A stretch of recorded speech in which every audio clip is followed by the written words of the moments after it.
Okay, ठीक है, thank you Divya. Okay, सो ठीक, late me share my screen.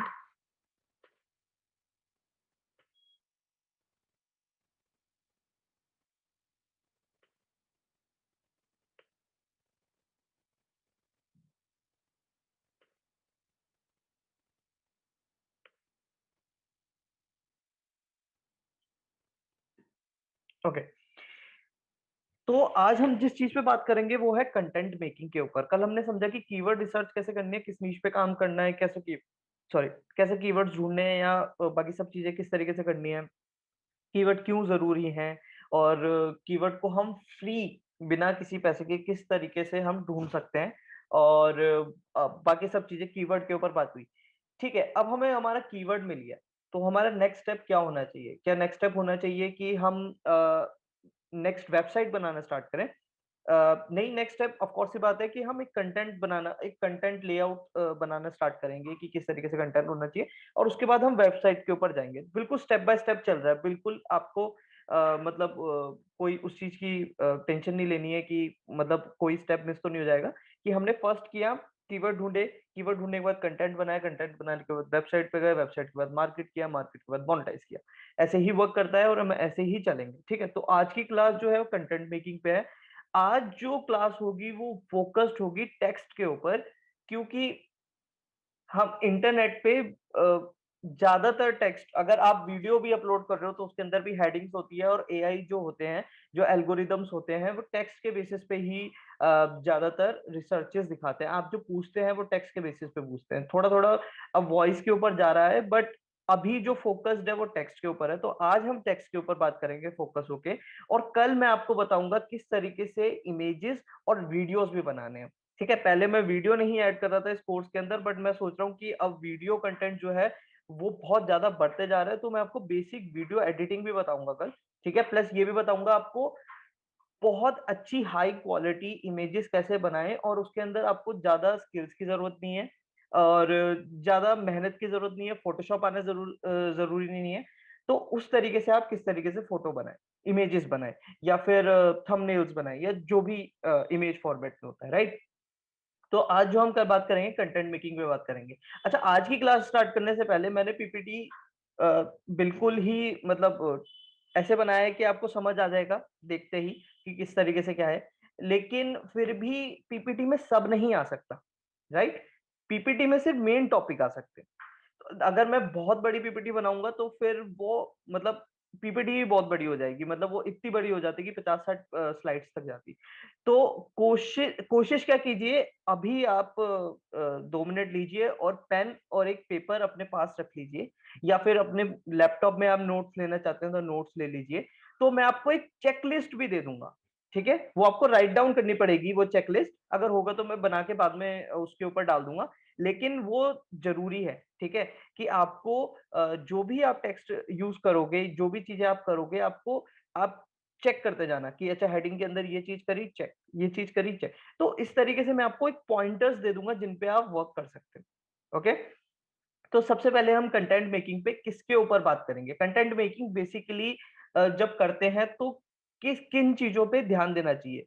Basically content making जब हम करते हैं, दो चीजों पे ध्यान देना है। एक, हमें एल्गोरिदम को खुश करना है, और दूसरा हमें किसको खुश करना है? लोगों को खुश करना है। क्योंकि क्या होता है कि हम इतना ज्यादा इस चीज में लग जाते हैं कि हम सिर्फ और सिर्फ कंटेंट पे वो एल्गोरिदम को खुश करने में लग जाते हैं कि उसके अंदर मेटा डाटा डाल देंगे, ये डाल देंगे, कीवर्ड्स डाल देंगे। लेकिन इस बात को भूल जाते हैं कि ये जो आपके एनालिटिक्स के ऊपर 0.12 या 1000 लोग दिख रहे हैं, वो असली में 1000 लोग दूसरी साइड से स्क्रीन पे आपको देख पा रहे हैं।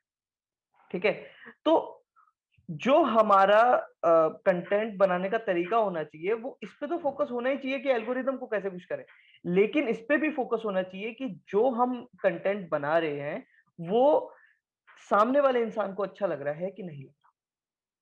ठीक है, तो इस पे बहुत ज्यादा फोकस होकर चलना है हमें, क्योंकि गूगल के एल्गोरिदम ऐसा है कि ज्यादा से ज्यादा अगर अगर उसके एल्गोरिदम के हिसाब से नहीं है, लेकिन फिर भी बहुत ज्यादा लोग आ रहे हैं, तो वो जो है आपका कंटेंट जो है वायरल भी जा सकता है और अच्छे व्यूज उस पे आ सकते हैं। आपने देखा होगा कुछ वीडियोस जो होती हैं वो अच्छी क्वालिटी की नहीं होती, मतलब जो भी हमारे मैट्रिक्स होते हैं उनको पास नहीं करती है, कि लैंग्वेज अच्छी नहीं होती और उसके अंदर ग्राफिक्स अच्छे नहीं होते, उसके अंदर कैप्शंस नहीं होते, उसके अंदर मतलब क्वालिटी अच्छी नहीं होती, कलर करेक्शन नहीं होता, जो भी आपके मैट्रिक्स होते हैं कुछ नहीं होता, लेकिन फिर भी वो वायरल चली जाती है।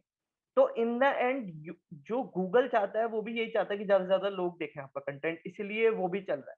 तो इस बात को कभी नहीं भूलना है कि हमें उन नंबर्स में मत खो जाइएगा कि 1000 लोग हैं, 10,000 लोग हैं, 20,000 लोग हैं, और इस बात का ध्यान रखना है कि इन द एंड वो एक इंसान है, वो एक पर्सन है जो हमारे कंटेंट को कंज्यूम कर रहा है। तो अगर आपको वो कंटेंट पसंद नहीं आ रहा है तो उसे भी शायद पसंद ना आए। तो इस बात को ध्यान रखिएगा। ये डिस्क्लेमर था। मैं अब आपको मैट्रिक्स बताऊंगा जिन पे ऑन पेज एसईओ होता है, जिन पे कंटेंट मेकिंग जिसके मदद से होती है। ठीक है।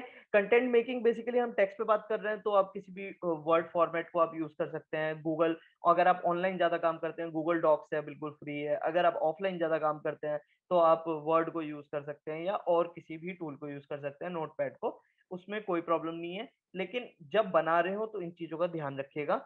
ये उन पे हम आज बात कर रहे हैं। ओके, ठीक है।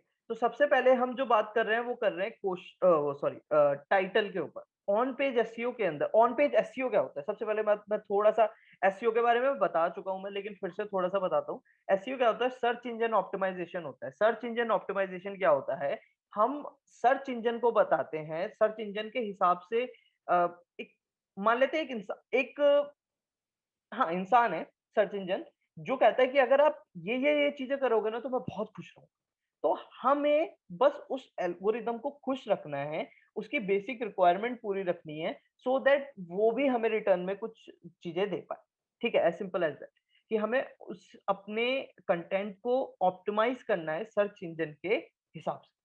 ठीक है, विद द डिस्क्लेमर कि हमें रियल इंसानों को भी खुश करना है। ओके, सो सबसे पहले हम जिस पे बात करेंगे वो करेंगे टाइटल पे। पहली बात, सबसे पहली बात कि टाइटल और हेडिंग्स अलग नहीं होती है, बट हल्का सा चेंज होता है। जो आपकी फर्स्ट हेडिंग होती है, आपके पूरे जो भी आपका आप लिख रहे हो उसके ऊपर एक हेडिंग डालते हो ना। अगर बचपन में जो हमें दिए जाते थे पैराग्राफ्स कि कंप्यूटर इज अ बून और अ बेन, तो मतलब तो वो जो टॉप हेडिंग्स है उन्हें टाइटल कहा जाता है। और वो टाइटल जो है आपके पूरे पैराग्राफ को अच्छे से बताने चाहिए, कि मतलब वो टाइटल आपके पूरा जो भी आपने 200, 1000, 3000 जितना भी आपने लिखा है उसको एक लाइन में किस तरीके से बेस्ट डिफाइन कर सकता है। तो टाइटल वो होना चाहिए। और सबसे बड़ी बात, वो H1 होना चाहिए। H1 क्या होता है? हेडिंग 1। ठीक है, अगर अब आप लिखना चालू कीजिए, H1 टाइटल होता है। अब कल हम मैं टैग्स के कल नहीं सॉरी, जो नेक्स्ट से नेक्स्ट क्लास होगी उसमें हम वेबसाइट वर्डप्रेस डेवलपमेंट के बाद में बात करेंगे। तो मैं आपको बताऊंगा ये H1 आपको उस टाइम पे बिल्कुल क्लियर हो जाएगा। थोड़ा सा बताता हूँ कि H1 जो होती है वो सबसे बड़ी हेडिंग होती है। ठीक है, H2 होती है उससे छोटी। आपने देखा होगा एक बड़ी हेडिंग होती है, उसके बाद कुछ पैराग्राफ्स होते हैं, फिर उनकी सब हेडिंग्स होती हैं, वो H2 होता है। ठीक है, उसके उससे H2 से जो छोटी उसमें सब हेडिंग्स होती है वो H3 होता है। तो इस तरीके से ही वर्क करता है, राइट? तो हमें क्या करना है कि टाइटल जो है, पहली बात तो उसके अंदर जो भी आपने पूरे पैराग्राफ या जो भी आपने पूरे कंटेंट के अंदर लिखा है उसके अंदर का एक छोटी सी समरी, या मतलब पूरा कंटेंट किस बारे में, ये आपके टाइटल से पता होना चाहिए। जो कि एक बेसिक चीज है, इंग्लिश की चीज है ये, मतलब ऐसा कुछ ऑन पेज एसईओ का नहीं है, ये इंग्लिश की चीज है कि आप जो भी लिख रहे हो उसकी टाइटल जो है उससे उसको बताना चाहिए ये किस बारे में। ठीक है, तो अब आप एक सॉरी, थोड़ा सा तो सबसे पहले हमने टाइटल पे बात करें कि वो हेडिंग्स होनी चाहिए। अब आप लिखना चालू कीजिए, कीवर्ड इन द टाइटल। ठीक है, फर्स्ट पॉइंट चेकलिस्ट का क्या है? Keyword in the title. ये चेकलिस्ट भी मैं आपको दे दूंगा, मेरे को एक दिन लगेगा लेकिन मैं आपको दे दूंगा। ठीक है, ये भी आपके रिसोर्सेज पे अवेलेबल रहेगा, लेकिन मैं चाहता हूं कि आप लिखो ये। मैं सीरियसली चाहता हूं कि आप इसको अभी आप लिखो, सो दैट कि आप समझ पाओ और उस लिखते समय मतलब जो चीज लिखते हैं वो जल्दी याद होती है, राइट? तो इसलिए मैं चाहता हूँ कि आप लिखो इस चीज को और बहुत इंटरेक्ट कर पाओ क्लास के साथ। सबसे पहली चीज, कीवर्ड होना चाहिए टाइटल के अंदर। जो भी आप कीवर्ड फोकस कर रहे हो, हमने कल long tail, short tail keywords के बारे में बात किया था, जेनरिक कीवर्ड्स के बारे में बात किया था, और बाकी सारे किस तरीके से क्वेरीज होती हैं उनके ऊपर बात किया था। तो जो भी हमने कीवर्ड ढूंढा है, जो हमारा प्राइमरी कीवर्ड है, मैंने दो तरह के कीवर्ड बताए थे, प्राइमरी और सेकेंडरी। सेकेंडरी वो कीवर्ड्स होते थे, सेकेंडरी वो कीवर्ड्स होते थे जो कीवर्ड्स हम मेन फोकस नहीं कर रहे हैं बट हाँ डाल रहे हैं, सो दैट अगर उस पर भी हम रैंक कर गए तो अच्छी बात है। लेकिन जो प्राइमरी कीवर्ड्स होता है जिन पे हम फोकस होके उसी कीवर्ड पे काम कर रहे होते हैं, तो वो जो है वो आपके टाइटल में जरूर जरूर जरूर आना चाहिए। ठीक है। सेकेंडली, कीवर्ड इन दी परमालिंक्स। परमालिंक्स क्या होते हैं? परमालिंक्स होते हैं, रुकिए मैं आपको दिखाता हूँ।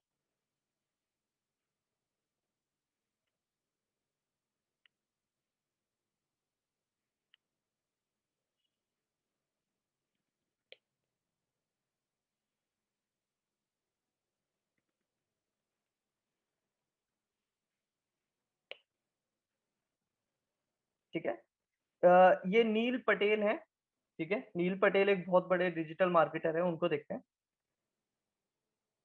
जो ये चीज है ये आपका डोमेन है, नीलपटेल.com। ठीक है। अगर हम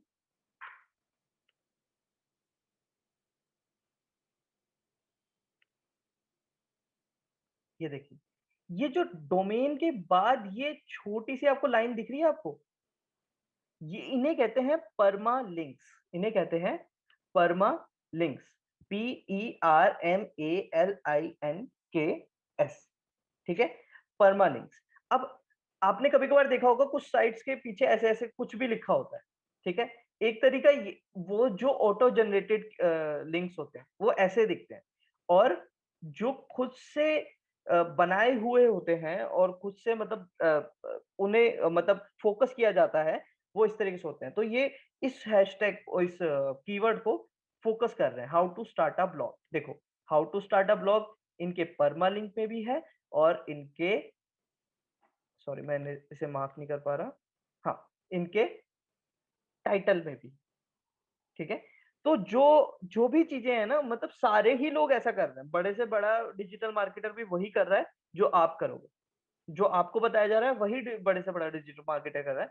तो उसने क्या किया, उन्होंने क्या किया, सबसे पहले अपने टाइटल में डाला और उसका परमा लिंक बनाया। ओके। सो नेक्स्ट चीज उन्होंने क्या करी, नेक्स्ट चीज, आपके जो फर्स्ट पैराग्राफ होता है, नेक्स्ट पॉइंट लिखिए अपनी चेकलिस्ट का, keyword in the first paragraph. जो आपका फर्स्ट पैराग्राफ होता है उसके अंदर जरूर कीवर्ड होता है। देखिए, मैं 110% श्योर हूं उन्होंने कहीं ना कहीं जो दे, देखिए, how even wonder how to start a blog, ये देखिए, देख रहे हैं आप कि उन्होंने अपने फर्स्ट लाइन में ये डाला है, सो दैट कि एल्गोरिथम को पता लग जाए कि how to start a blog अगर हम लिख रहे हैं तो नील पटेल का नाम आना चाहिए। हम चेक भी करते हैं फॉर इंस्टेंस कि how to start a blog.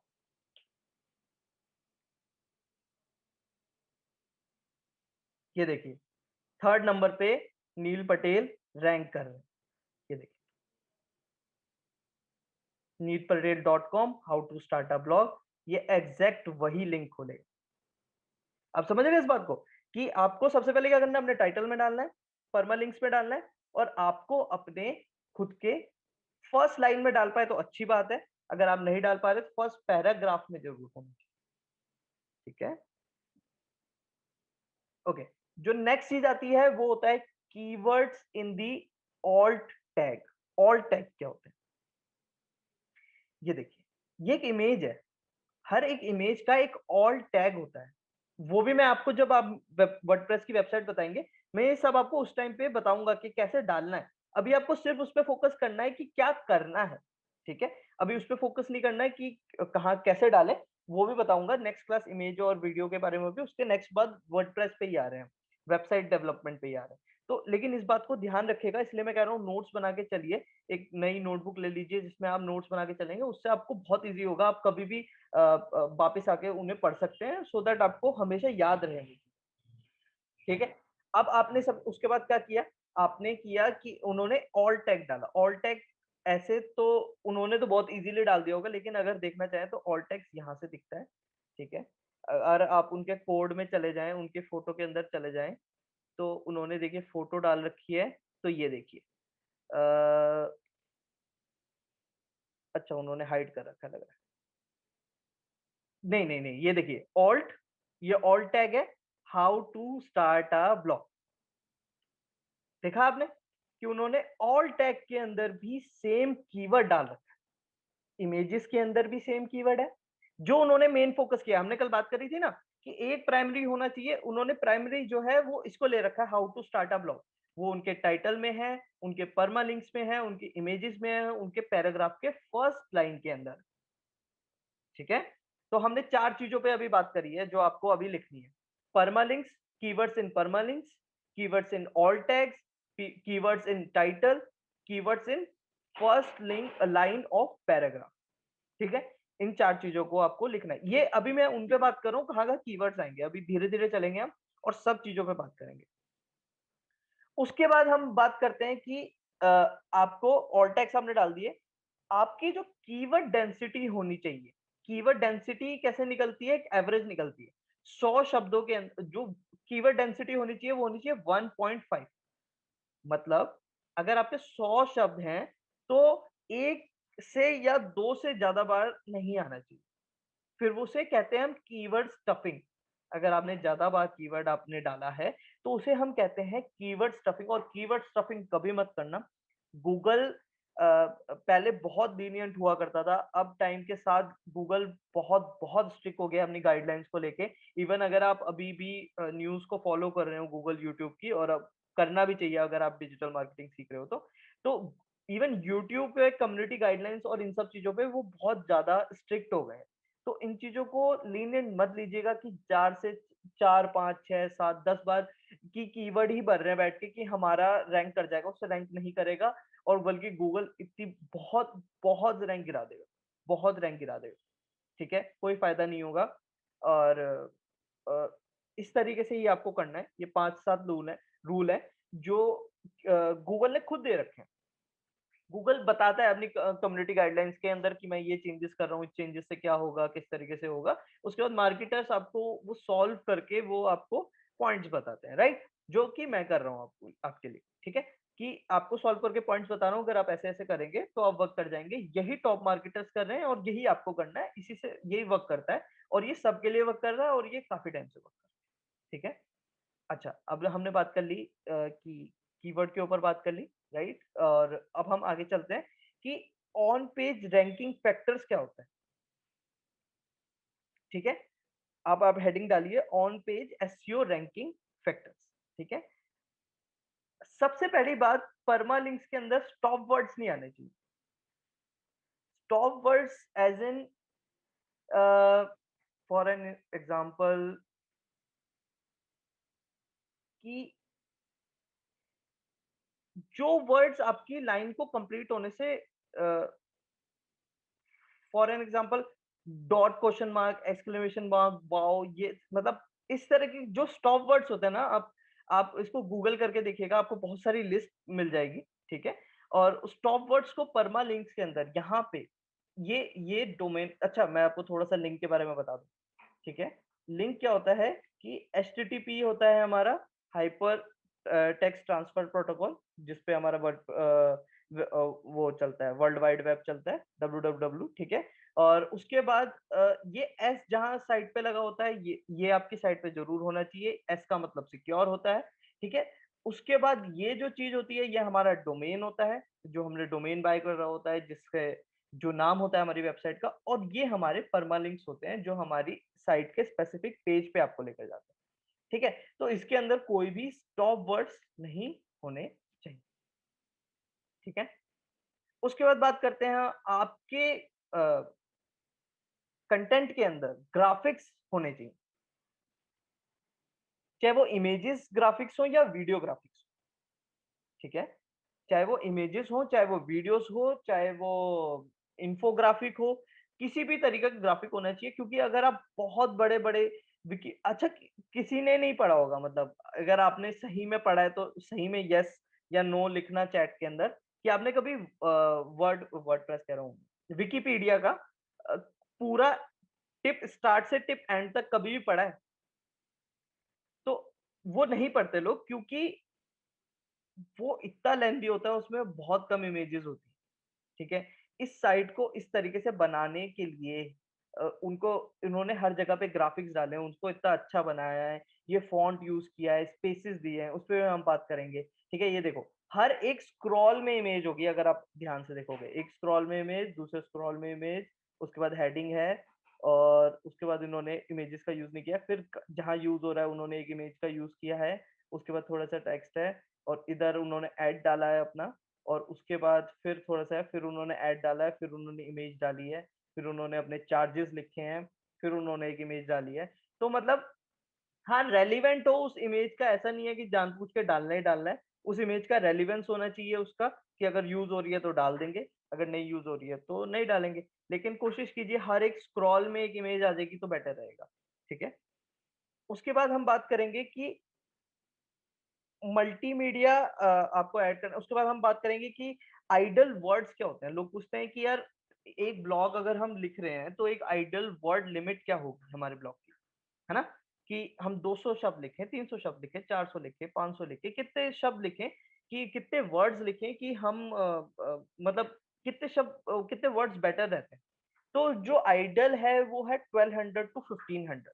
1200 to 1500 एक ब्लॉग होना ही चाहिए और उसके अंदर फुल डिटेल होनी चाहिए आपकी कि आपने कैसे स्टार्ट हुआ, क्या हुआ? मतलब अगर वो आपका ब्लॉग पढ़ें तो वो उनको कहीं और जाने की ज़रूरत ना पड़े, ठीक है? तो इससे गूगल को पता लग जाएगा कि अच्छा अगर मैं इस पर्सन ये चीज़ ये ढूँढ रहा है, अगर मैं उसको इनकी वेबसाइट पे लेकर जाऊँगा, तो वो उन्हें पूरी इन्फॉर्मेशन देगा और वो बाउंस ऑफ नहीं होगा। तो इससे गूगल का भी फ़ायदा और आपका भी फ़ायदा। तो अगर आपकी साइट पे कोई पर्सन जाता है, कोई यूज़र जाता है और उसने उसको क्लिक किया और वो बाउंस बैक कर गया और वो सेकंड वाली पे ज़्यादा देर तक रुका, तो आपकी रैंकिंग सेकंड पे आ जाएगी। समझ रहे हैं आप? कि और अगर आपकी सेकंड पे है और आप ज़्यादातर लोग आपकी साइट पे आकर रुक के पूरी इन्फॉर्मेशन ले रहे हैं, तो आपकी फर्स्ट पे आ जाएगी। ऐसे ही वर्क करता है गूगल, ठीक है? तो हमें ये ध्यान रखना है कि जब भी हम कंटेंट लिखें, जब भी हम ब्लॉग लिखें, तो वो पूरा हो। मतलब 1200 टू 1500 वर्ड्स तो आइडियल लिमिट है, लेकिन अगर उसमें ज़्यादा है, मतलब 2500 3000 की ज़रूरत है, तो उसमें हो वो वर्ड्स, ठीक है? उसके बाद अ, इमेजेस, हाँ, सबसे बड़ी प्रॉब्लम जो लोग करते हैं, वो करते हैं इमेजेस जो वो डाल देते हैं, वो डायरेक्ट डाल देते हैं। आपने इमेज कहीं से डाउनलोड करी और आपने क्या किया उसको सीधा का सीधा उन्होंने वो कर दिया, अपलोड कर दिया। अब आपको क्या करना है, जब भी आप इमेजेस डाउनलोड करेंगे, बनाएँगे, ठीक है? तो आपको जाना है टाइनी पीएनजी पे, ठीक है? ये टाइनी पीएनजी करता क्या है? टाइनी पीएनजी आपको हमें क्या करना है, जो भी हमारी फाइल होगी, उसको इस पे क्लिक करना है, वो फ़ोल्डर खुलेगा, उस फ़ोल्डर पे क्लिक करना है किसी भी फ़ोटो को, उधर ये उस फ़ोटो को कंप्रेस कर देगा। पहले की फ़ोटो अगर मान लो 5 एमबी की होगी, तो वो उस फ़ोटो को 2 एमबी, 1 एमबी का कर देगा और क्वालिटी डिक्रीज़ नहीं करेगा। मतलब कोशिश ये करते हैं कि क्वालिटी सेम रहे, बट जो साइज़ है, वो कम हो जाए। है ना?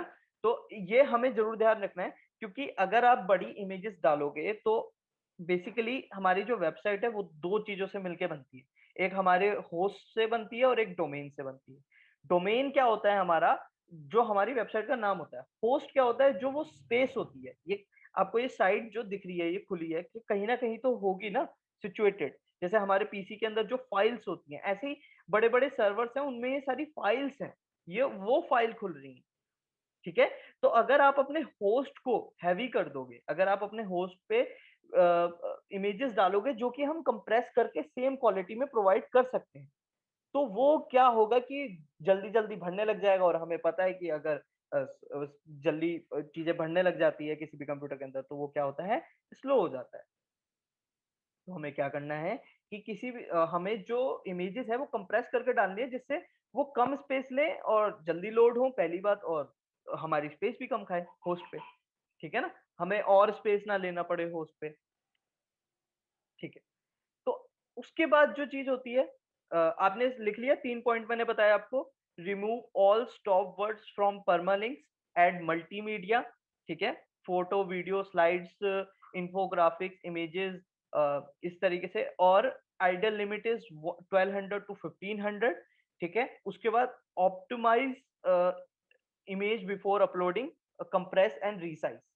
अच्छा एक बात और, सॉरी सॉरी मैं भूल गया, रीसाइज करना भी जरूरी है। देखो इनका जो कंटेंट है यहां से यहां पे खत्म हो रहा है, और इनकी जो इमेज है वो भी इधर से इधर खत्म हो रही है, और इनका यही एरिया है जिसपे आपकी आईज रहेगी, ठीक है, इस पे बिल्कुल फोकस रहेगी, सो दैट अगर आप अगर आपकी वेबसाइट ऐसी है, आपने देखा होगा बहुत सारी वेबसाइट ऐसे हुई है कि ऐसी बनी हुई है कि लेफ्ट और राइट कुछ भी नहीं होता, बिल्कुल सेंटर में सारी वेबसाइट होती है इतने छोटे पेजेस के अंदर।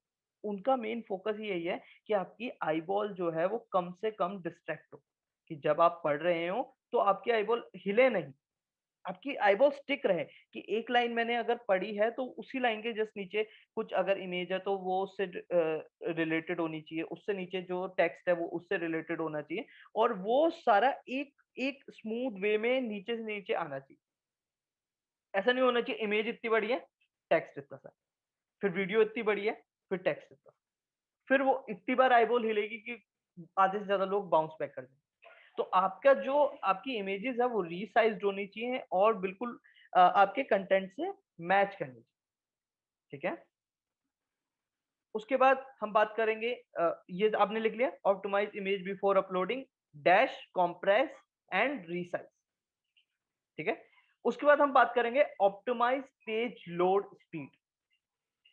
अच्छा एक चीज हम बात कर चुके हैं कि हम कैसे पेज लोड स्पीड को कम कर पाए, जितनी कम होगी उतनी जल्दी वेबसाइट खुलेगी और उतनी जल्दी गूगल आपको हेल्प करेगा रैंक करने में। जितनी फास्ट वेबसाइट होगी उतनी जल्दी रैंक होगी, ये one of the greatest factor है उस गूगल के अंदर, कि आपकी पेज स्पीड लोड टाइम जो है वो बहुत बहुत बहुत कम होना चाहिए, ठीक है, जिससे आसानी हो। मतलब ये जो पॉइंट्स अगर आप ध्यान से देखोगे ना, ये पॉइंट्स गूगल जो एल्गोरिदम मांग रहा है आपसे, वो इसलिए मांग रहा है क्योंकि इससे यूजर इंटरफेस भी सही हो रहा है। अगर आपकी आई आप ऐसे वो चाह रहा है कि आपका इमेज ठीक हो, टेक्स्ट ठीक हो, बहुत स्केची सी नहीं लगे वेबसाइट और बहुत अजीब सी ना लगे, तो वो चाह रहा है कि ज्यादा से ज्यादा लोग रुके, उसके पास एक बहुत बड़ा डाटा है कि ऐसी साइट्स ज्यादा वर्क करती हैं, ऐसी साइट कम वर्क करती है, तो उसके बाद फिर वो अपनी गाइडलाइंस को उस तरीके से चेंज कर देता है, जिससे और लोग उसको ऑप्टिमाइज करते हैं और लोग भी गूगल रैंक पे आ सकते हैं, ठीक है।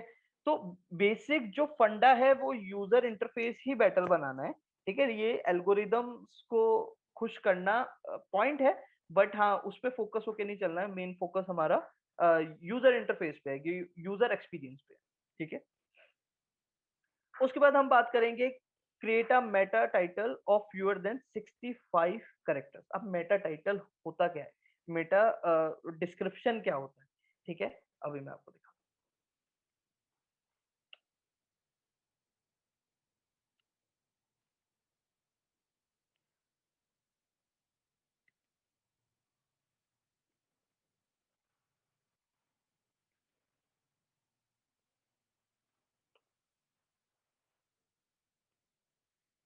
ये जो आपका है ना, इसे मेटा टाइटल बोला जाता है,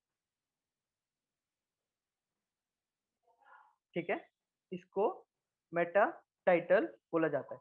65 क्यों बोला है, क्योंकि ज्यादातर कभी कभार स्क्रीन छोटी होती है, बड़ी होती है और ऊपर नीचे होती है, तो आपको जितना आपको लिखना है आप लिख दीजिएगा जितना रेलिवेंट है, लेकिन जो सब जगह पे ज्यादातर यूज होता है और वर्क कर जाता है वो 65 कैरेक्टर, ये 65 कैरेक्टर से ज्यादा नहीं होना चाहिए, तो वो कट जाएगा इधर से और वो डॉट डॉट डॉट लिखा आएगा, तो आपका पूरा मेटा टाइटल नहीं आएगा, ठीक है। उसके बाद मेटा डिस्क्रिप्शन होता है ये, उसके जो जस्ट नीचे आता है। इन्होंने इधर ज्यादा मेटा डिस्क्रिप्शन क्यों नहीं लिखा हुआ है, क्योंकि इन्होंने अपने और चीजों को भी प्रमोट किया हुआ है। ठीक है, अगर आप बड़ा देखना चाहते हो तो देखो, अगर हम बात करें कैट के ऊपर बात, ठीक है, ये देखिए, ये जो है डिस्क्रिप्शन, ये जो होना चाहिए, ये 2 लाइंस होनी चाहिए बेसिकली, जो कि पढ़ते हैं अराउंड अराउंड 250 कैरेक्टर्स से 320 कैरेक्टर्स। 250 टू 320 कैरेक्टर्स जो होना चाहिए, वो डिस्क्रिप्शन के अंदर वर्क कर जाता है, जिससे डिस्क्रिप्शन, वो टाइटल पढ़ते हैं पहले, वो डिस्क्रिप्शन पढ़ते हैं, तो वो आपकी साइट को बेसिकली समझ पाए कि ये साइट किस बारे में, तो इसलिए ये होता है। तो इसके अंदर कोशिश कीजिए कि डॉट डॉट डॉट तक ना जाए, अगर चला भी जाए तो वैसे कोई प्रॉब्लम नहीं है, लेकिन जो मेन आपकी बात है वो डॉट से पहले ही खत्म हो। ठीक है। अच्छा, अब आपने क्या किया कि ऑन पेज, ये ऑन पेज की बात हो रही है, ठीक है। अब हमने बात किया कि किस तरीके से हम और चीजें बेटर कर पाए। तो एक जो सबसे बेटर बात होती है कि अगर आपने चार, अगर आपने कैट के ऊपर 4 ब्लॉग्स बनाए, फॉर एन इंस्टेंस, कि अगर आपने बनाया कि cat clothes, cat food, how to train a cat, तो अब जब भी आप, जैसे मान लीजिए how to train a cat के अंदर आपका एक बात हो रही है कि ये फूड खिलाना चाहिए, तो जो वो टेक्स्ट है आप उसको हाईलाइट करोगे और उसको अपने, जो आपने ब्लॉग बना रखा है फूड पे, उसको इंटरलिंक कर दो। इसे इंटरलिंकिंग कहते हैं। इंटरलिंकिंग इसलिए करना चाहिए कि आपके पास जो ट्रैफिक आया है, ठीक है, आप उसको रीयूज कर सकते हो। उन्होंने इस बारे में तो जाना ही वो जिसके लिए आए हैं, बाकी उन्होंने उस बारे में भी जाना जो आपने, जिसके बारे में और लिखा हुआ है आपने, राइट। तो इससे क्या होगा कि आपने वो 2-3 पेज तक गए, राइट। इससे सेल्स इजी होती है, फर्स्ट चीज। सेकंड चीज, आपके दूसरे ब्लॉग्स पे जब ट्रैफिक आएगा तो गूगल को पता लगता है कि यार उस पे भी ट्रैफिक आ रहा है, उसको भी पुश करना चाहिए, और बाकी सब ट्रैफिक्स बढ़ते हैं, सेल बढ़ती है, लीड्स बढ़ती हैं, और ये सब तो है ही। ठीक है। और प्लस इंटरलिंकिंग इजी है, आपने जो ब्लॉग लिखा हुआ है वही ब्लॉग लिखना है आपको, प्लस उसके अंदर आपको क्या कर देना है, उस एग्जैक्ट टेक्स्ट को कॉपी करके आपको उस पे लिंक डाल देना है। देखिए, अगर मैं इन्होंने किया हुआ है तो मैं आपको दिखाता हूँ। ये देखिए, अगर ब्लू होस्ट है तो ब्लू होस्ट को ऑरेंज में किया हुआ है, अब ये ब्लू होस्ट की साइट खुल जाएगी। ये आउट, इन्होंने लिंक को बाहर कहीं भेजा है, मैं आपको दिखाना चाहता हूँ। अच्छा, मोनेटाइजेशन मेथड पे ये देखिए, ये देखिए, एक परफेक्ट एग्जांपल मिला है मेरे को। ठीक है। इसके अंदर उन्होंने क्या किया है कि उन्होंने बात करी हुई है कि आप किस तरीके से और मोनेटाइजेशन मेथड्स हो सकते हैं, तो उन्होंने क्या किया कि मोनेटाइजेशन मेथड्स पे लिंक अपना डाल दिया है, जो कि उनकी खुद की साइट पे जा रहा है, जो उन्होंने मोनेटाइजेशन के ऊपर लिखी हुई, ब्लॉग जो उनके ऊपर लिखा हुआ है। और उन्होंने सेम चीज, देखिए इन पे भी उन्होंने हर चीज वही सेम चीजें कर रखी हैं। ये उन्होंने वीडियो डाल रखी है, ये फोटो डाल रखी है, ये कॉल टू एक्शन बटन डाल रखे हैं, ये, अच्छा, ये उनका टाइटल है जो कि उनका H1 है, ठीक है, और एक उसके अंदर एक ही H1 होना चाहिए, वो आपका टाइटल बनता है।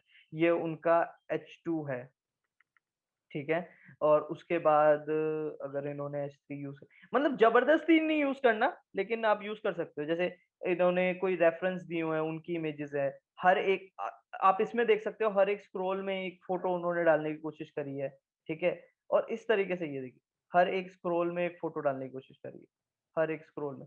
अब उन्हें उधर एक रेलिवेंट नहीं लगा होगा हर एक स्क्रॉल में इमेज डालना, इधर उन्हें रेलिवेंट लग रहा है तो उन्होंने डाला हुआ है, देखिए वीडियोस डाली हुई है, ठीक है। और ये सब चीज, अच्छा, आपकी अगर खुद की वीडियो नहीं है तो आप दूसरों की वीडियो भी प्रमोट कर सकते हैं, अगर अगर अगर उनसे पहले आप उन परमिशन ले लेते, ठीक है। कोई प्रॉब्लम नहीं है उसके अंदर। बहुत सारे लोग अपना पॉइंट प्रूव करने के लिए वीडियोस वो करते हैं, और ये एक अच्छा तरीका है, और ज्यादातर लोग मना नहीं करते हैं क्योंकि उनकी वीडियो प्रमोट हो रही है, ठीक है। उसके बाद हम जो नेक्स्ट बात करेंगे, आउटबाउंड लिंक्स के बारे में बात करेंगे, ठीक है। हाई क्वालिटी होने चाहिए, ठीक है। जैसे हमने अभी इंटरलिंकिंग की बात करी थी, आउटबाउंड लिंक्स क्या होते हैं, जो मैंने अभी छोड़ा था 2 मिनट पहले, कि उन्होंने ब्लू होस्ट की बात करी, तो ये साइट कहाँ जाएगी? ब्लू होस्ट पे जाएगी, ठीक है? bluehost.com, ये देखिए, ये उनका शायद एफिलिएट लिंक है, इस पे हम मोनेटाइजेशन पे बात करेंगे, तो ये इधर जा रही है। Got it? ये आउटबाउंड लिंक्स होते हैं, ठीक है? अच्छा, एक मस्त बात क्या होता है कि एक बार एक स्टडी हुई कि क्या होता है, साइंटिस्ट जो होते हैं ना, वो उनको पेपर सबमिट करने होते हैं, राइट? तो वो पेपर जब भी सबमिट करते हैं तो वो काफी बुक से रेफरेंसेस लेते हैं, राइट? तो जब वो रेफरेंसेस लेते हैं तो वो अपनी बुक्स का पूरा सिनॉप्सिस बनाते हैं, जिसके अंदर वो लिखते हैं कि इधर इधर से मैंने रेफरेंस लिया। अब वो रेफरेंसेस जिस बुक के सबसे ज्यादा रेफरेंस होते हैं, वो मानी जाती है कि एक अच्छी बुक होगी, क्योंकि बहुत सारे साइंटिस्ट ने उधर से रेफरेंस लिया, ठीक है? तो सेम जो कॉन्सेप्ट है वो गूगल ने समझा और उसको यूज किया, जिसे हम बैकलिंक्स कहते हैं, ठीक है? बैकलिंक्स क्या होता है? बहुत सिंपल तरीके से आपको बताता हूँ, बिल्कुल टेक्निकलिटी में मत घुसना, लेकिन समझाने के उसमें मैं आपको बहुत सिंपल तरीके से बताता हूँ कि अगर आपको बहुत सारी साइट रेफर कर रही हैं, ठीक है? हाई क्वालिटी साइट रेफर कर रही है, तो गूगल ये समझता है कि कि आप एक अच्छी website, as simple as that. अब लोग बैकलिंक बनाने लग गए हैं, पहले बैकलिंक दिए जाते थे, ठीक है? अब उसके ऊपर भी बात करेंगे हम, किस तरीके से बैकलिंक बनाए जाते हैं या उनको यूज किया जाता है। अभी के लिए नहीं, अभी हम कंटेंट पे दोबारा वापस आते हैं। और इस तरीके से आउटबाउंड होते हैं लिंक, अगर आप किसी साइट को रेफर करना चाहते हो या किसी भी चीज को करना चाहते हो, वो भी एक अच्छा ऑप्शन है आउटबाउंड करना भी। उससे आपको थोड़ा सा ट्रैफिक बाहर जा सकता है, लेकिन आपको यूज करना आना चाहिए कहाँ पे आउटबाउंड लिंक का काम हो सकता है। जैसे इन्होंने एफिलिएट लिंक यूज किया हुआ है, या फिर और भी तरीके होते हैं कि अगर आप एक अच्छा रेफरेंस दे रहे हो तो आउटबाउंड आप करके रेफर कर सकते हैं, ठीक है? तो उसमें कोई प्रॉब्लम नहीं। उसके बाद आपको क्या करना है कि आपको इमेजेस और वो सॉरी, ट्विटर और फेसबुक की, अच्छा अब ना सब में जब भी आप डालते हो कोई भी चीज, तो फेसबुक और ट्विटर पे जब भी आप लिंक डालते हो, वो ऑटोमेटिक क्या होता है? वो ऑटोमेटिक वो बन जाता है, नीचे उसका थंबनेल आ जाता है और ऊपर वो पूरा लिंक बन जाता है ना? आपने देखा है वो कि पूरा पूरा वो तैयार हो जाता है। तो इसके लिए बहुत जरूरी है, वो सबसे पहले कौन सा वो फोटो उठाता है, जो सबसे फर्स्ट फोटो होती है, तो वो कैलिब्रेटेड होनी चाहिए, वो मतलब इतनी ठीक लगनी चाहिए कि वो किसी भी प्लेटफॉर्म पे जाए तो वो वर्क करे। कि अगर आपको कोई भी कहीं पर भी शेयर कर रहा है उस लिंक को, तो वो जो ऑटो जनरेटेड थंबनेल्स होते हैं वो अच्छे लगते हैं, ठीक है? ओके। हाँ, एक बात और, आपकी वेबसाइट के ऊपर सोशल शेयर बटन्स जरूर होने चाहिए, ठीक है? फेसबुक इन्होंने भी डाले होंगे, मैं श्योर हूँ। हाँ, अरे मैं ढूंढ रहा हूँ, ये फेसबुक, ट्विटर, लिंक्डइन, ठीक है? और ये वो बटन नहीं है आप इनकी प्रोफाइल पे जा पाएंगे, ठीक है? इसको वो मत समझिएगा। ये बटन किस लिए है कि अगर मैं इस पे क्लिक करूंगा तो ये मैं उधर डायरेक्ट जाके क्या कर सकता हूँ, ट्विटर पे उनका ट्वीट कर सकता हूँ उनके लिए। ये देखिए, अपने आप ट्वीट बन के आएगा और ये ट्वीट तैयार हो गया। अब जस्ट मेरे को क्या दबाना है? ट्वीट दबाना है। अच्छा, मैं इसकी बात कर रहा था, ठीक है ना? इसकी बात कर रहा था, ये जो ऑटो जनरेटेड होता है, इधर इमेज लोड नहीं हुई है, लेकिन मैं प्रीटी श्योर हूँ कि इधर इमेज होगी 110, ठीक है? ये थोड़े टाइम में लोड हो जाएगी तो इधर दिखने लग जाएगी, या मैं ट्वीट करूंगा तो दिखने लग जाएगी। और ये देखिए, पहले से ही जनरेटेड है। Got it? ठीक है। उसके बाद जो हमें ध्यान रखना है, ठीक है, कि रिलेटेड पोस्ट जो है ना, वो आपके नेक्स्ट में होने चाहिए। जैसे गूगल जो करता है, गूगल क्या करता है कि आप जो कीवर्ड ढूंढते हो उससे रिलेटेड कीवर्ड दिखाता है ना, क्योंकि ये बेस्ट स्ट्रेटेजी है। अमेजोन क्या करता है कि आपसे रिलेटेड, जो आपने प्रोडक्ट ढूंढा है उससे रिलेटेड प्रोडक्ट दिखाता है, ठीक है? तो हमें यही करना है कि उनसे रिलेटेड ब्लॉग्स दिखाने हैं, नीचे की तरफ, ऊपर की तरफ, जहां पर भी हम उन्हें रेफर कर सके, कि लोग ना जाएं, लोग कहीं और ना जाएं, और वो वहीं कर पाए, वो सारी चीजें पता कर पाए, राइट? इन्होंने कहाँ दिया हुआ है? ये कमेंट सेक्शन के ऊपर भी हम बात करेंगे, किस तरीके से कमेंट सेक्शन जरूरी होता है और उसके लिए। ठीक है, शायद इन्होंने अपनी वेबसाइट पे नहीं दे रखे हैं, लेकिन अच्छा होगा अगर आप दे दें तो, ठीक है। वही है कि रेलिवेंट अगर है तो उसे यूज़ करना, ठीक है। अ, आपने क्या कि जैसे आपने मैं अभी कैट का एग्जांपल दे रहा था, तो आपने जब कैट का जो पूरा ब्लॉग है वो तैयार किया, तो उसके नीचे 2-3 रेफरेंस दे दीजिए ना कि मतलब इससे रिलेटेड ये है, इससे रिलेटेड ये है, अगर आपको इनमें भी इंटरेस्ट है, तो आप क्लिक कर सकते हैं। ये स्ट्रैटेजी बहुत बड़े-बड़े लोग यूज़ कर रहे हैं, इवन यूट्यूब भी यूज़ कर रहा है, ठीक है? अगर आप एक वीडियो देखते हैं तो उससे रिलेटेड साइड में ह मतलब इतनी वीडियोज़ होती हैं कि आप स्क्रॉल करते-करते थक जाएँगे। तो हमेशा वर्क करता है ये, हमेशा वर्क करता है। तो हमेशा आप ये दे सकते हैं जिससे ये आपका और कंटेंट पे जाना लोगों के लिए ईज़ी हो जाएगा। ओके, H1 टैग एक ही होना चाहिए, इस पे मैं बात कर चुका हूँ, ठीक है? H2 और H3 टैग रिपीट नहीं होने चाहिए। आपने एक बात को बार-बार, बार-बार टैग्स मतलब अगर आपको दोबारा बात यूज़ भी करनी है तो एट लीस्ट उसके जो हेडिंग्स है वो चेंज कर दीजिएगा। कभी भी, कभी भी, कभी भी कीवर्ड्स को स्टफ़ मत कीजिएगा, कभी भी अपने कीवर्ड्स को स्टफ़ मत कीजिएगा और किन चीज़ों पे फ़ोकस करना है, उस पे बात करते हैं कि सबसे पहले टाइटल पे फ़ोकस करना है, ठीक है? लॉन्ग टेल कीवर्ड्स पे फ़ोकस करना है, ठीक है? हमने कल बात करी थी। उसके बाद ऐसी नीश को फ़ोकस करना है जो एवरग्रीन हो। नीश पे अगर आपको किसी को याद नहीं आ रहा तो बेसिकली सब्जेक्ट होता है, जैसे कैट एक नीश है, कैट फूड एक नीश है, उस पे भी सब नीशेज़ चली जाती हैं या फिर और भी नीशेज़ होती हैं, जैसे मोटरसाइकिल एक नीश है, ऑटोमोबाइल्स एक नीश है, फूड एक नीश है और ब्लॉगिंग अपने में एक नीश बन चुका है और ऑनलाइन अर्निंग एक नीश है। तो इस तरीके से जो ऐसी नीश होती हैं जो एवरग्रीन होती हैं, उनको यूज़ कीजिए क्योंकि वो उनका कंटेंट कभी खत्म नहीं होगा, ठीक है? आप एक कभी भी उस पॉइंट पे नहीं आएँगे कि आपको पता नहीं है कि अब क्या होना चाहिए, ठीक है? उसके बाद आपका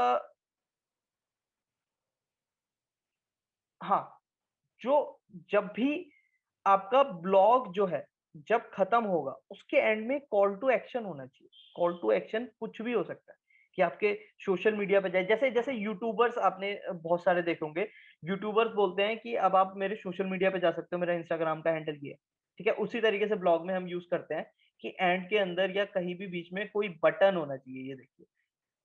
वो बटन क्या करता है कि आपको जो स्पेसिफिक आपका काम है वो बटन का मतलब वो ही बटन होना चाहिए। जैसे आपको कोई चीज़ सेल करनी है तो बाय नाउ का एंड में बटन होना चाहिए।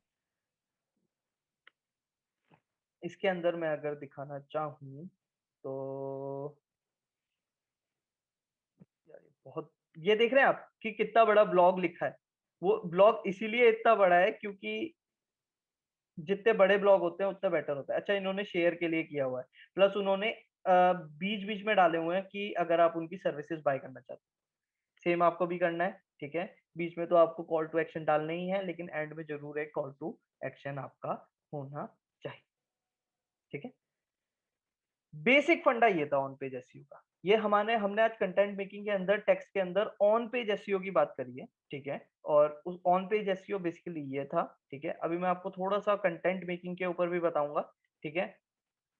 तो अब वापस आ जाते हैं हम अपनी स्लाइड के ऊपर। मैंने ऑन पेज एसईओ इसलिए बताया है कि ऑन पेज एसईओ और कंटेंट मेकिंग टेक्स्ट के अंदर बहुत कोरिलेटेड है, बहुत ज़्यादा कोरिलेटेड है कि आपका जो आप जो कंटेंट बनाओगे, उससे पहले आपको पता होना चाहिए कि आपको क्या गलतियाँ करनी है, क्या नहीं करनी। ये नहीं आपने कंटेंट बना लिया, उसके बाद आप चीज़ें स्टफ़ कर रहे हो या उसके बाद आप चीज़ें ठीक कर रहे हो, ठीक है ना? तो हमने ये जान लिया कि ऑन पेज एसईओ बेसिकली क्या है और उसके बाद हम बात करते हैं। देखिए, सबसे पहले हमने बात करी टाइटल के ऊपर, हम थोड़ा-सा रिवाइज़ कर लेते हैं। और जो भी कुछ नया होगा तो मैं आपको न्यू इन्फॉर्मेशन दे दूँगा। ये आपको स्क्रीन दिख रही है? किसी को कोई येस बोल देगा तो मेरे को पता लग जाएगा। आपको स्लाइड्स दिख रहे हैं?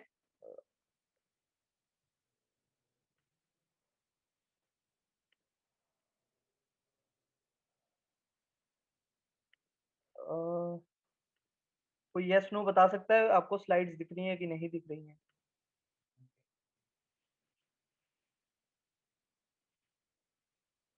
दिव्या? हाँ, स्लाइड्स दिख रही हैं सब तब। ओके, ठीक है, येस, येस। ठीक है, ठीक है, ठीक है। ओके,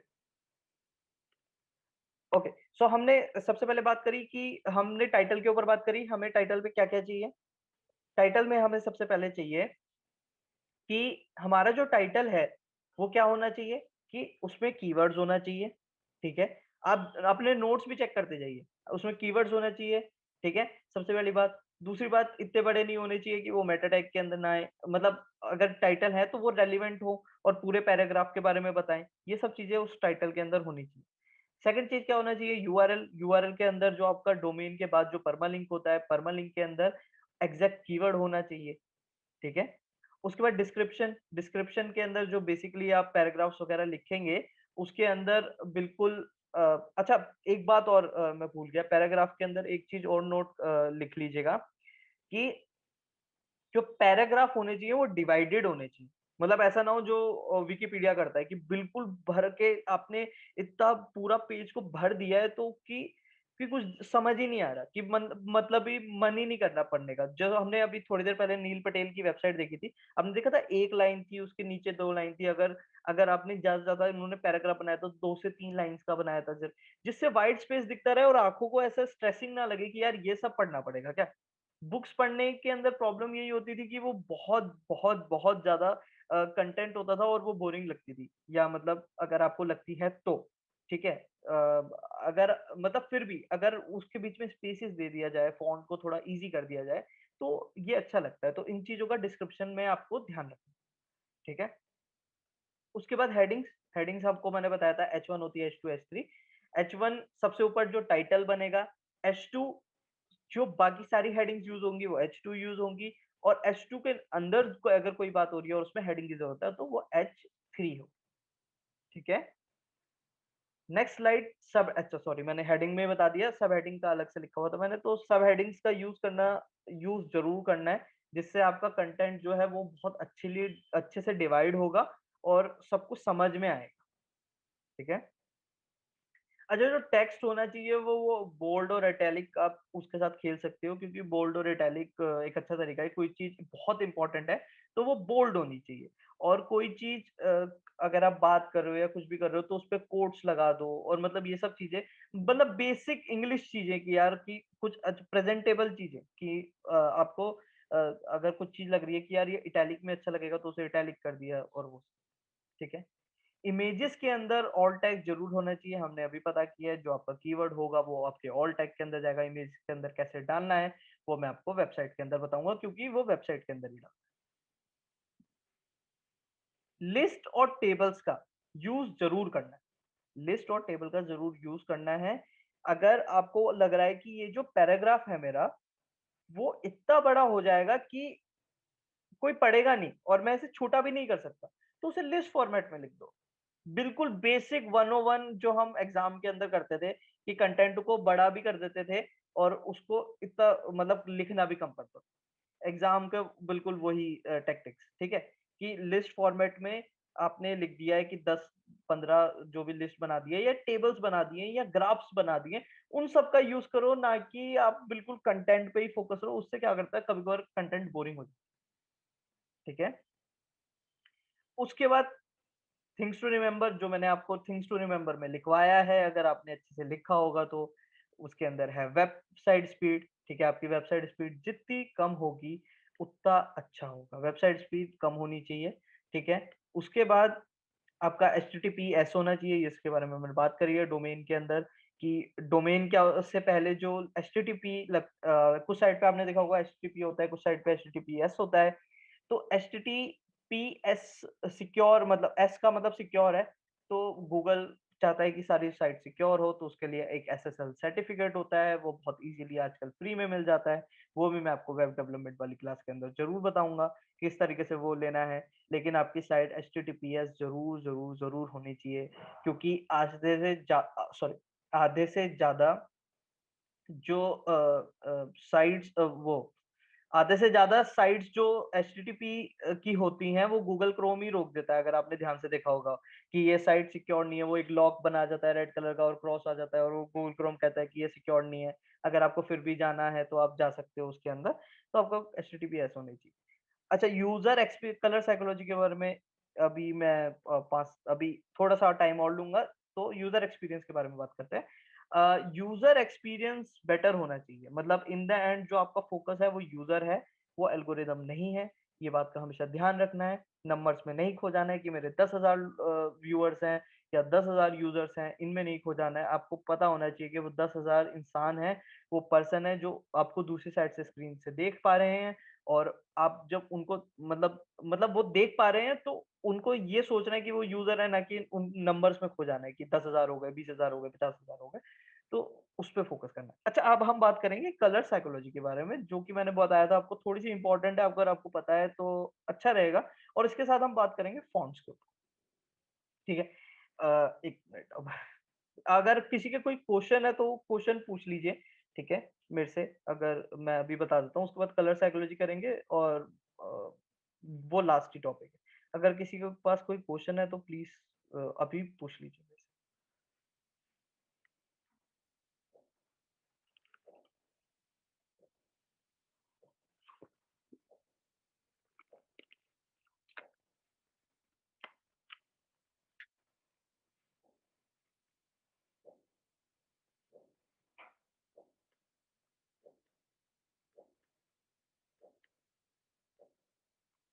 दिव्या, मेरा क्वेश्चन आंसर वाला नहीं खुल रहा है, अगर आप क्वेश्चन आंसर डिक्टेट कर पाएंगे तो।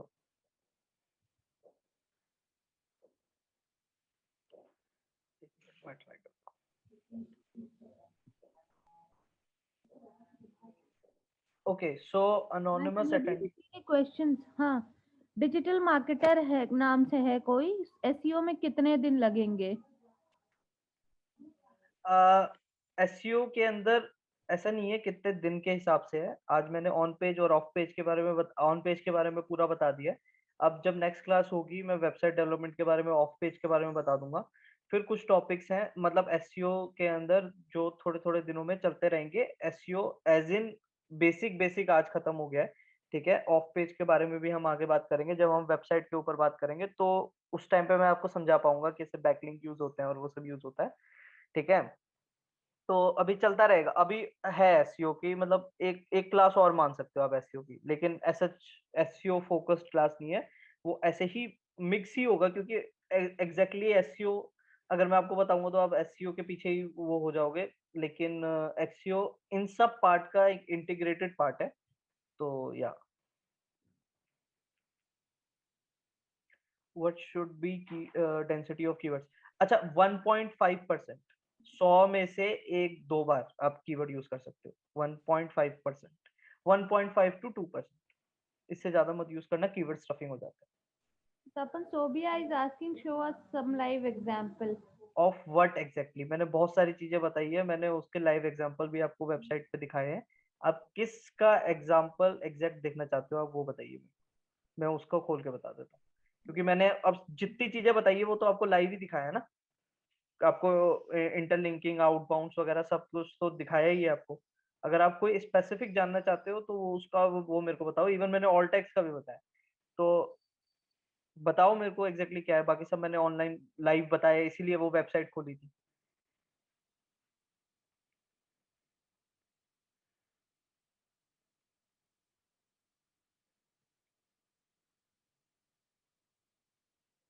सी, देखो, रमजान अली सर, लोकल वैसे वेबसाइट की ऑन पेज कैसे करेंगे?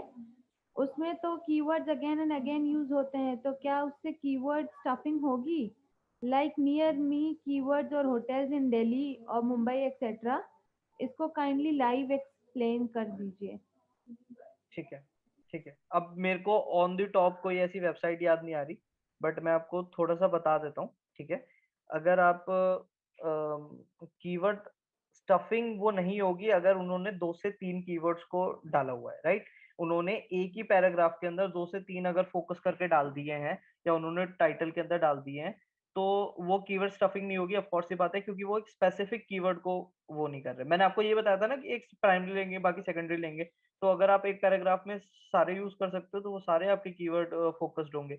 लेकिन अगर मतलब वो मत करना कि एक ही पैराग्राफ के अंदर आपने 7 बार ये लिख दिया है, how to make a blog, how to make a blog, how to make a blog, वो कीवर्ड स्टफिंग होगा।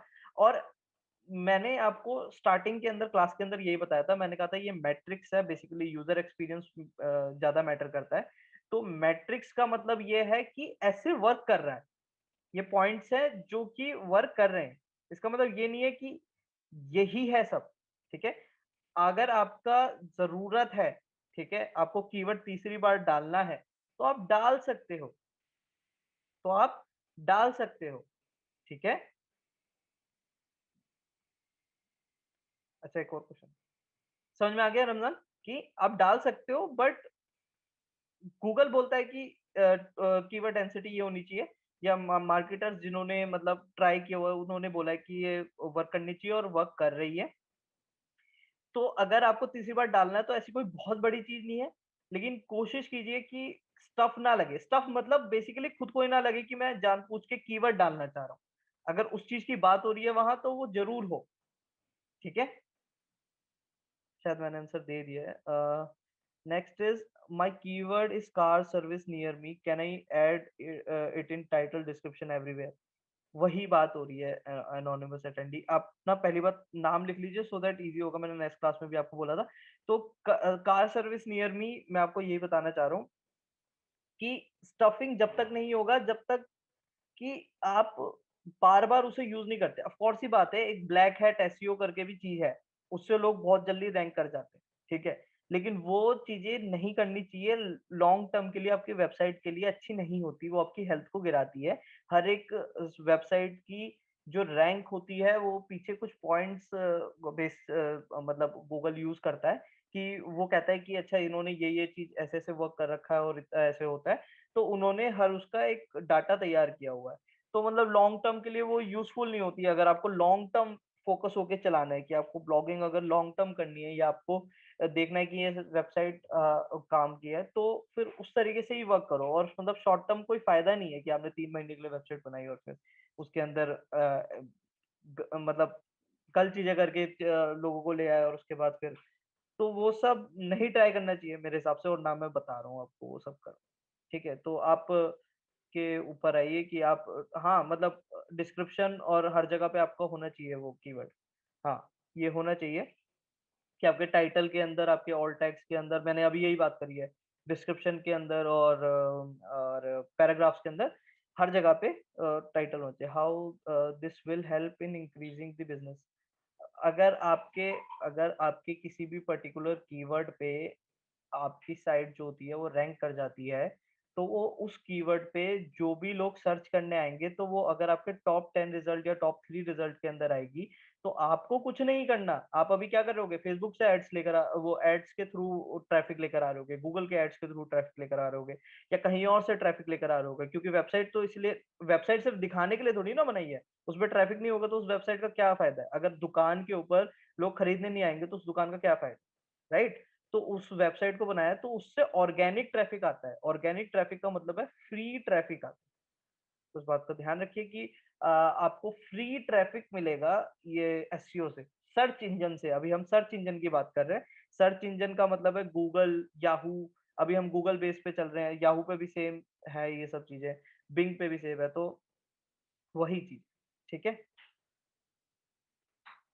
On what is on page SEO मैंने पूरा लेक्चर दे दिया इस बात पे। ऑन पेज एसईओ होता है कि आप जो चीज़ें अपने पेज पे ठीक करते हो, जिससे आपका एसईओ अच्छा होता है, सर्च इंजन ऑप्टिमाइज़ेशन होती है जिससे, उसे ऑन पेज एसईओ कहा जाता है, जो आप अपने पेज पे करते हो। जो बैकलिंक्स बनाते हो, आप पीछे करते हो अपनी वेबसाइट के, जो आप अब उसके ऊपर ठीक नहीं कर रहे हो, वो ऑफ पेज एसईओ होता है। बस simple. These days as you are saying 4000 words in an article, what do you say? देखिए, मैंने ये बोला है, फिर मैं आपको वही बात बता रहा हूँ कि एग्ज़ैक्ट वर्ड्स पे मत जाइए, मैंने आपको मैट्रिक्स दिए हैं, 1200-1500 वर्ड्स वर्क कर जाते हैं, राइट? 1200 से 1500 वर्ड एट लीस्ट होने चाहिए, ठीक है? अगर आप 4000 5000 लिखते हो, ऑफ कोर्स सी बात है, अच्छी बात है। जितने ज़्यादा वर्ड लिखोगे, मैंने उसके बाद एक लाइन भी बताई थी, जो मैंने आपको बताई थी, वो आप ने शायद ध्यान नहीं दिया कि अ, जो पूरा कंटेंट है वो आपकी साइट पे होना चाहिए कि कुछ भी छूट नहीं जाना चाहिए उस टॉपिक से रिलेटेड, ठीक है? ये मैंने सारे आंसर दे दिए हैं एनोनिमस अटेंडी के। अगर आपको और कोई क्वेश्चन है तो आप प्लीज़ पूछ लीजिए मुझे। सर अगर सेम पेज पे तो ऑनलाइन यूज़ कर like in title description question is etcetera. For अपने सेम पेज पे वन टाइम यूज करके like and title description etcetera hotels near me, but हमारे हंड्रेड्स ऑफ पेजेस हों नियर मी कीवर्ड्स पर like restaurants near me, OYO room near me etcetera, तो ये ऐसे use करना ठीक रहेगा या ये स्टफिंग में नहीं आएगा? पहली बात, OYO room near me, restaurant near me, और क्या आपने बताया था, ये दोनों ही अलग है। नियर मी कोई वो उस पर फोकस नहीं है, ये दोनों ही अलग है। ठीक है, ओयो रूम नियर मी और restaurants near me, hotels near me, ये सब अलग कीवर्ड्स हैं। आप इसको अलग अलग तरीके से यूज कर सकते हैं, इसमें कोई problem Sobia says that instead of showing on Neil Patel website, please show us live on your website. मैंने जो वेबसाइट्स बनाई थी सोबिया, वो चली गई है, क्लाइंट्स के लिए बनती है और वो चली जाती है। मेरे को नहीं लगता कि उनके रेफरेंसेस मेरे को यूज करने चाहिए जब तक मैंने उनकी परमिशन ना ली हो, और मैंने उनकी परमिशन नहीं ली है। ठीक है, मैं अपनी जो साइट है उस पर ब्लॉग नहीं बनाता हूँ, तो इसलिए मैं उसके अंदर आपको नहीं दिखा सकता। नील पटेल की इसलिए साइट बताई क्योंकि बिल्कुल एकदम से ध्यान आ गया, नील पटेल वो एक डिजिटल मार्केटर है, तो वो इसलिए।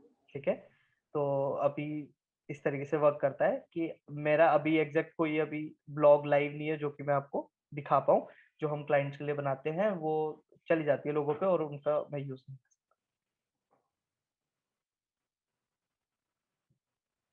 ठीक है, और कोई More question? questions, please type in the question answer section. And if anyone wants to speak, can speak as well. I think two people have raised hand. I should allow them to talk. So, Deepa Bahel, you're permitted to talk. You can unmute yourself.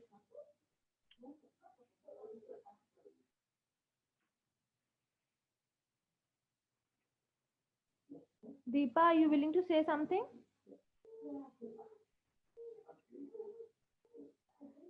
उन्होंने अपना hand lower कर दिया। Okay. Sumana दास, Yeah. Sumana दास पूछना चाह रही हैं कुछ। हाय Sumana.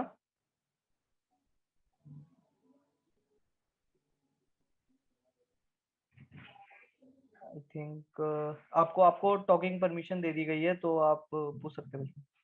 Can you listen to me? Yes yes. Yeah, regarding this HTTPS, would you please explain more on that? Yeah, sure. This is what I have told when I like explain the WordPress and the website development section. I will explain it more and show you the steps how you can like make your site HTTPS without paying anything.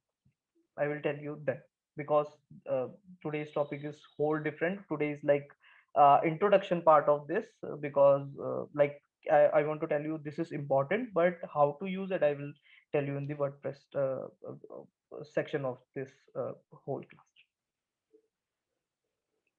Thank you. Okay.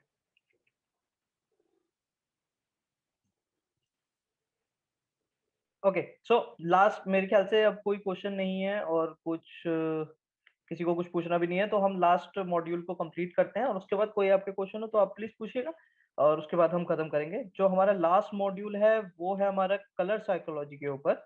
पढ़ लीजिएगा, अगर किसी को books में interest है तो please पढ़ लीजिएगा एक आध बुक। ठीक है, प्लीज, बहुत बहुत बहुत अच्छा समझ आ जाता है, और कलर साइकोलॉजी हमारी डे टू डे लाइफ के अंदर बहुत ज्यादा यूज होती है। तो मैंने एक बुक रिकमेंड कर देता, मैं उसका नाम भूल रहा हूँ, उनके राइटर का नाम भूल रहा हूँ, तो मैं उनको उनको भी बता दूंगा टेलीग्राम ग्रुप पे। ठीक है, तो हम बात करते हैं कलर साइकोलॉजी के बारे में। बहुत सिंपल है, जो आपका ब्रांड है वो आपके कलर्स आपके ब्रांड के से रिलेटेड होने चाहिए।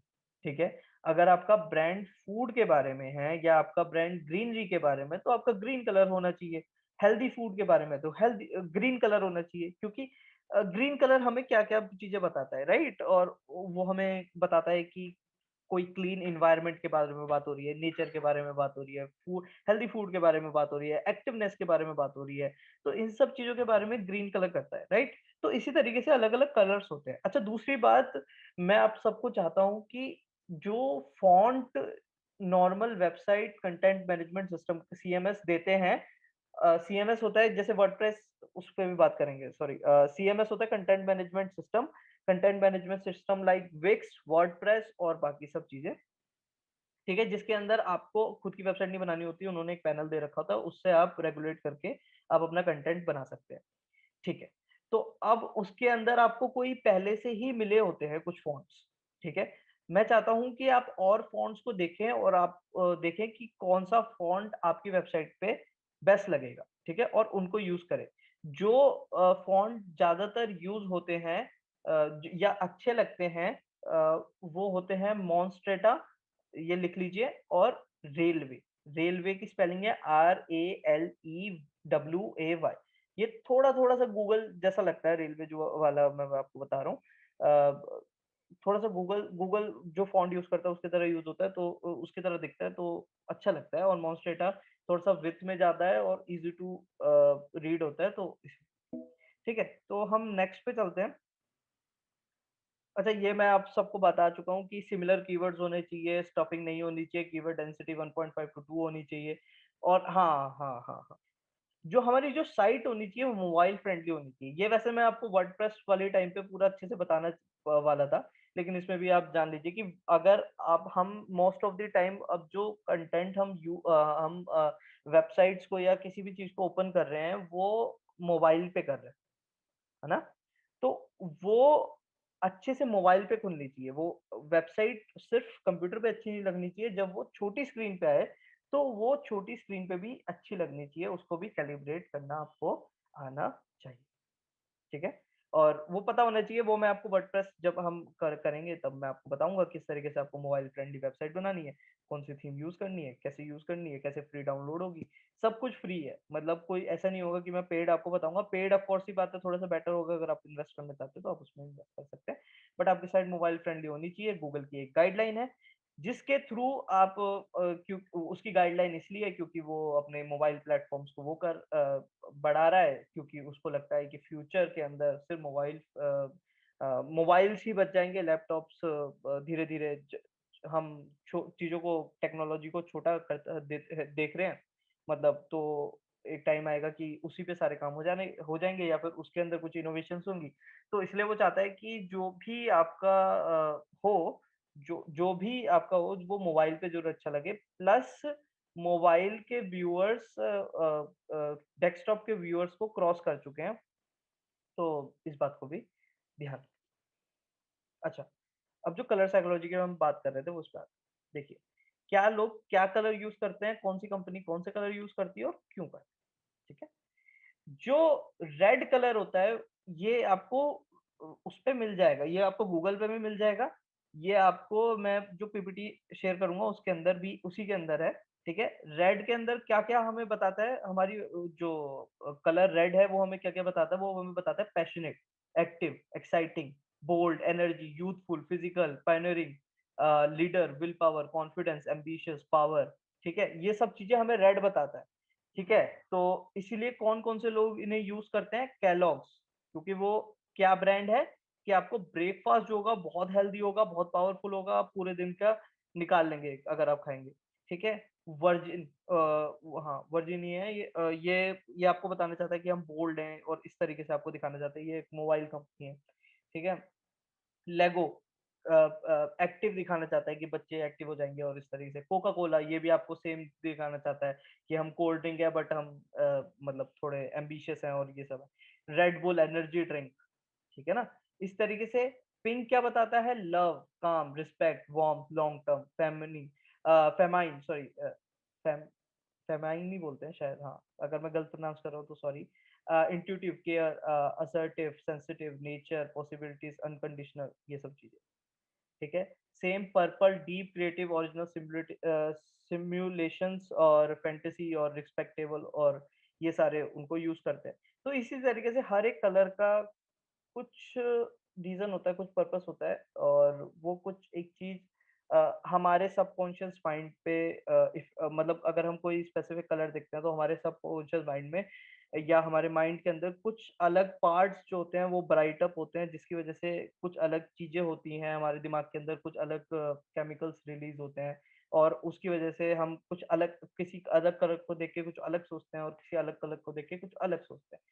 बेसिक फंडा ये है कि आपका जो ब्रांड है वो आप उसके अंदर कलर अच्छे चूज करना, सो दैट कि ये सब कुछ नहीं है, बट हाँ ये एक हेल्पफुल तरीका है आपको वो करने का। अच्छा, नील पटेल की जो मैं आपको वेबसाइट बता रहा था, वो नील पटेल की वेबसाइट ऑरेंज इसलिए है, उन्होंने पूरा इस बात को समझाया हुआ है कि वो दिखाना चाहते हैं कि हम एक्साइटेड हैं और हम मतलब हम एक्साइटमेंट पता लगती है उससे, उससे पता लगता है कि अपॉर्चुनिटीज है ऑरेंज कलर से। तो इसलिए ये सब चीजें उन्होंने बता रखी है और इन सब चीजों को आप भी यूज कर सकते हैं कलर स्कीम के अंदर एडिट करके, तो उससे आपकी साइट थोड़ी सी ज्यादा बेटर, ठीक है। एक ब्रांड बनाने में भी आपको हेल्प मिलेगी।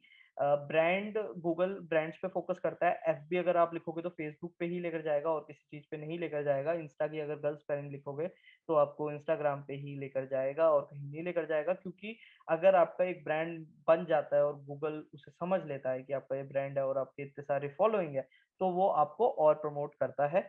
प्लस लोग भी इससे ज्यादा जल्दी रिलेट कर पाते हैं, ठीक है। कि एक स्पेसिफिक ब्रांड इसीलिए बनाया जाता है क्योंकि वो रिलेट कर पाए, वो उसको एज अ कम्युनिटी देख पाए, वो वो इस बात को समझ पाए कि वो किसी चीज का पार्ट है, तो इसलिए ब्रांड बनाया जाता है। उसके ऊपर आप कुछ ब्लॉग्स पढ़ सकते हैं, आपको समझ आ जाएगा कि ब्रांड क्यों यूज होना चाहिए और ब्रांड का क्या यूज होता है, क्यों कंपनीज ब्रांड पे इतना फोकस करती हैं, इतने पैसे। कि आपने सिर्फ देखा होगा पूरे बिलबोर्ड पे ब्लैक होता है और व्हाइट कलर का नाइकी का एक साइन होता है, मतलब वो कुछ प्रमोट नहीं कर रहे, लेकिन फिर भी क्यों लिख रहे हैं? इसलिए लिख रहे हैं क्योंकि वो अपने ब्रांड प्रमोशन करना चाहते हैं। वो चाहते हैं कि हम आपको शूज नहीं दिखा रहे हैं, हम सिर्फ आपको दिखा रहे हैं कि जस्ट डू इट, ठीक है। तो आज की क्लास हम यही खत्म करते हैं। अगर आपकी क्लास, आपके पास कोई और कुछ भी क्वेश्चंस हैं तो अब आप मेरे से पूछ सकते हैं। अगर आपको अगर आपको लगता है कि मैं लिख नहीं पाऊंगा उस क्वेश्चंस को, तो आप हैंड रेज कर दीजिए, मैं आपको परमिशन दे देता हूँ, आप मेरे से बात कर लीजिए। और फिर भी अगर आपके कोई क्वेश्चन होते हैं तो आप मेरे से टेलीग्राम ग्रुप पे बात कर सकते हैं, मैं उधर आपके आंसर दे दूंगा। और बस आज की क्लास के लिए यही था। अब आप मेरे को अपने क्वेश्चन बता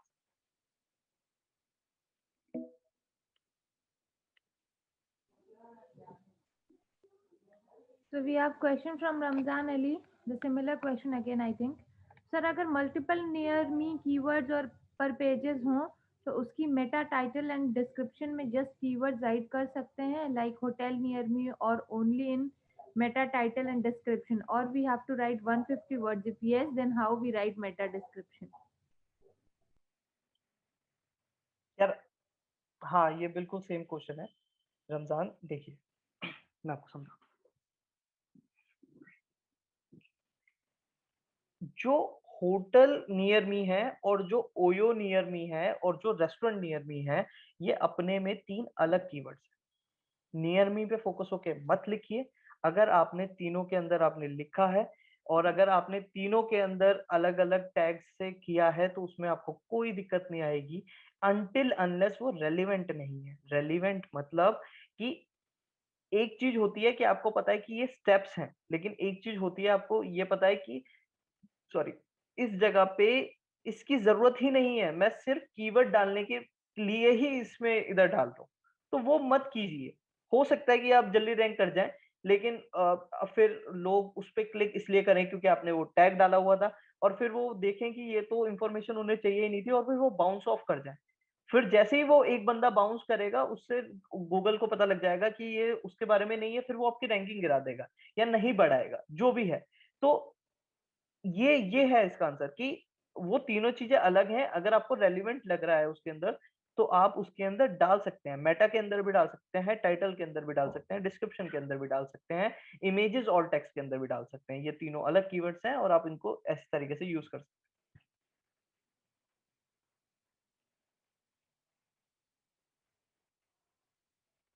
We have next question from Tayyaba Yasmin. Please tell for practical knowledge where we can start first. हैं। प्रैक्टिकल चल रहा है ये। अब आपको असाइनमेंट मैं बताऊंगा आपको। आपका असाइनमेंट है कि आपको जो भी आप कर रहे हो या आप करना चाहते हो, उसके ऊपर आपको एक ब्लॉग लिखना है जो कि एटलीस्ट 1200 to 1500 वर्ड्स होना चाहिए। उसको हम आपकी वेबसाइट बनाएँगे फ्री के अंदर और उसके ऊपर डालेंगे और मतलब और फिर हम कोशिश करेंगे कि वो रैंक कर जाए। लेकिन मतलब वो फ्री साइट होगी और हम उसके अंदर कुछ भी नहीं करेंगे तो उसको मुश्किल होगा, लेकिन आप एटलीस्ट सारे स्टेप समझ जाएँगे सो दैट जब भी आप नेक्स्ट उसको एज़ अ अभी हम रफ वर्क कर रहे हैं, अभी हम सिर्फ सीख रहे हैं, ठीक है?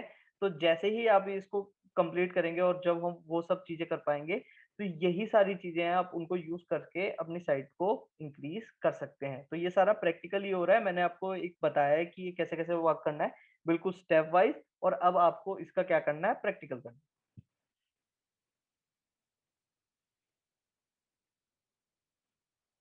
Okay, so Ria is asking to unmute. Hmm, hmm. So I'll just unmute Ria. Ria, you can speak now. Tapan actually आज हमारा जो टॉपिक था वो था कंटेंट मेकिंग पे, राइट? बट हुँ, हुँ। आपने जो भी है वो ऑन पेज एसईओ बताया कि हमें कंटेंट में क्या-क्या मतलब कैसे इंक्लूड करना है, राइट? बट कंटेंट कैसे लिखना है तो ये कैसे, फॉर एग्जांपल जैसे मुझे इसी पे लिखना है how to start a blog, ठीक है? बट उसके लिए कंटेंट में कैसे सर्च आउट करूँ तो ये चीज़ कैसे होगा? ओके। अ, पहली बात रिया ये बहुत अच्छा क्वेश्चन है और पहली बार मतलब सीरियसली ये आपने बहुत रेलेवेंट बहुत अच्छा क्वेश्चन पूछा है और इसका आंसर ये है कि मैंने अपना जो मेन फोकस है कंटेंट मेकिंग के अंदर ऑन पेज एसईओ के अंदर इसलिए दिया है क्योंकि अब आपको क्या करना है कंटेंट बेसिकली जब आप टेक्स्ट वाला बनाते हो तो हुँ, हुँ। आपको ये जब हम यूट्यूब कंटेंट बना रहे हैं, इंस्टा कोई इमेज बना रहे हैं या वीडियो बना रहे हैं, तो इसका मतलब क्या है कि हमें उस टॉपिक के बारे में पता है और हम उस टॉपिक को शेयर करना चाहते हैं, राइट? अगर आपको उस बारे में पता भी नहीं है, तो उसका मतलब क्या है कि आपको अलग-अलग कम से कम 10 से 12 ब्लॉग्स पढ़ने पड़ेंगे, 10 से 12 वीडियोज़ देखनी पड़ेंगी और इन्फोग्राफिक्स देखने पड़ेंगे, स्लाइड देखने पड़ेंगे। लेकिन जब आप उसे लिखने बैठोगे, आपने इन्फॉर्मेशन गैदर कर दी, ठीक है? हुँ, हुँ। जब आप उसको लिखने बैठोगे, तो आपको क्या-क्या चीज़ों का ध्यान रखना है, क्या-क्या चीज़ें करनी हैं, जिससे वो ब्लॉग एक बेटर बन पाए और उसपे एसईओ मतलब उस वो रैंक कर पाए, मैंने इसलिए इस पे फ़ोकस करके किया। अगर आप जानना चाहते हो मैंने इसके अंदर ये भी बताया कि आपको हेडिंग्स कैसे यूज़ करनी है, आपको लिस्ट कैसे यूज़ करनी है, आपको इमेजेस कैसे यूज़ करनी है। तो ये सारा कंटेंट मेकिंग का ही पार्ट है। मैं आपको ये नहीं बता सकता कि आपको क्या लिखना है, ये आपके ऊपर है। आप ओके, समझ रहे हैं? ओके। हाँ, नहीं, ये इसका भी कोई मतलब ऐसा स्ट्रक्चर बता सकते हो कि स्टार्टिंग हमें किससे करना चाहिए, मैं बीच बताता में हूँ आप कैसे? मैं बताता हूँ। आपने बहुत अच्छा क्वेश्चन पूछा है इसलिए मैं आपको एक एक ट्रिक बताता हूँ, ठीक है? अगर आपको जानना है कि मतलब कोई specific let me share my screen just give me a minute here, okay? Okay, okay. Okay, can you see this? Yeah. Okay, so आपको कुछ भी नहीं करना है, ठीक है? अगर फॉर एन इंस्टेंस आपको how to start a blog पे करना है, ये हम कीवर्ड आपने कीवर्ड रिसर्च वाली क्लास ली थी? नहीं, वो नहीं ली मैंने। पहली बात आपको लेनी चाहिए थी, वो आपको थोड़ा-सा ईज़ी हो जाता है, ठीक है? How to start a blog quotes के हुँ, अंदर हुँ। डाले और हमने एंटर मारा। अब हमें जो भी इस कीवर्ड को फ़ोकस कर रहे हैं, ठीक है? हुँ, हुँ। ठीक है। उनका सिर्फ़ वही रिज़ल्ट्स दिखेंगे।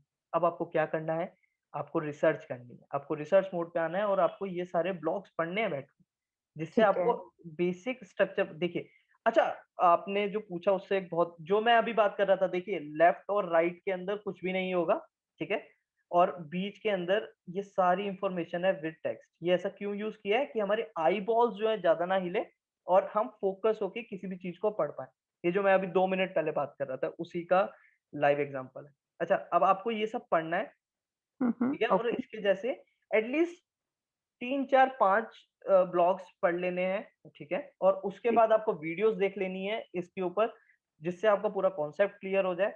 ये मैं आपको एज़ अ कंटेंट राइटर बता रहा हूँ कि मतलब जो बेसिकली कंटेंट राइटिंग बाहर से कराते हैं लोग, लेकिन अगर आप खुद के लिए कर रहे हैं, तो आपको हुँ, इस हुँ। तरीके से करना है कि आपको बेसिक जो फ़ोकस्ड कीवर्ड जो लोग कर रहे हैं, उनसे जाके आपको देख लेना है किस तरीके से वो वर्क कर रहे हैं। उनके ऊपर और इन्फॉर्मेशन गैदर करनी है, उनके लिए पॉइंट्स बनाने हैं, उनके पॉइंट्स बनाने के बाद एक अपना खुद का स्ट्रक्चर बनाना है और वो सारी on page SEO tactics use करके जो टिप्स एंड ट्रिक्स, जो मैट्रिक्स मैंने आपको दिए हैं, वो यूज़ करेंगे अगर आप, तो आप इसको रैंक करा सकते हैं, हाँ, ठीक है? वो सब बेसिकली हुँ, मुझे मतलब एसईओ का थोड़ा बहुत नॉलेज है, लेकिन मुझे ना कंटेंट क्रिएट करना ही मतलब मेरे लिए प्रॉब्लम है। उस चीज को मैं नहीं कर पा रही हूँ। मतलब सर्च करती हूँ तो एक थोड़ा बेसिक स्ट्रक्चर पता चल जाता, तो थोड़ा इजी हो जाता कंटेंट को क्रिएट करना बेसिकली। यही है, मतलब अगर आप कंटेंट राइटर से पूछेंगे ना, मेरी भी बात होती है कंटेंट राइटर से, वो यही करते हैं। वो कीवर्ड ओके। फोकस पे जाते हैं, 4-5 ब्लॉग पढ़ते हैं और वो अपना खुद का छठा ब्लॉग बना लेते हैं। इसके अलावा या तो मैं समझ नहीं पा रहा हूँ या फिर मेरे को नहीं लगता इसका और कोई आंसर है। मतलब कंटेंट आप मेकिंग आप एज़ इन क्या कंटेंट पूछना के चाह लिए रहे हैं? रिया, आप बेसिक। कंटेंट के लिए ब्लॉग्स पढ़िए, जो ब्लॉग्स अच्छे रैंक कर रहे हैं उनको पढ़िए, 4-5 को पढ़िए, उनको एनालाइज करिए कि उन्होंने कीवर्ड्स किस तरीके से डाले हैं, कीवर्ड डेंसिटी बेसिकली निकालिए और ठीक उसके है, ठीक। बाद आप अपना क्रिएट करिए।